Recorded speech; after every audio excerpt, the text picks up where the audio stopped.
ওমা রবিবারে মাছ বাজার হয়ে গেছে? রোববার না, আজকে সোমবার। ভুল করে বলে ফেলেছি, রোববার কিন্তু না। কারণ রোববার হচ্ছে গিয়ে রবিবার আর শনিবার ষষ্ঠীতে বাপের বাড়িতে ব্যস্ত ছিলাম। আজকে বাজারে আমাকে যেতে হয়েছে। দেখ আমার সাথে সাঙ্গপাঙ্গরা ঢুকে যাচ্ছে।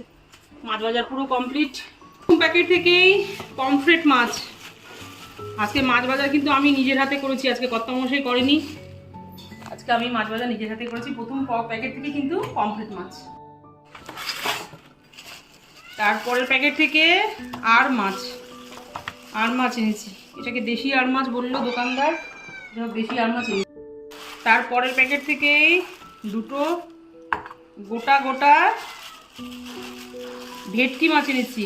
ভেটকি মানে এটাকে অনেকে নাদুস মাছ বলে। দোকানদার বললো মাছ দুটোর মধ্যে পুরো ডিম আছে। দুটো গোটা গোটা, বন্ধুরা তোমাদের দেখানোর জন্য কিন্তু গোটা গোটা করে এনেছি, কাটিয়ে আনিনি। তারপরের প্যাকেট থেকে এনেছি চিকেন। আজকে একদম বাজার অন্যদিনের মতো এক গাদা করিনি, কম করে করেছি বাজার। 3 রকমের মাছ আর সাথে মাংস।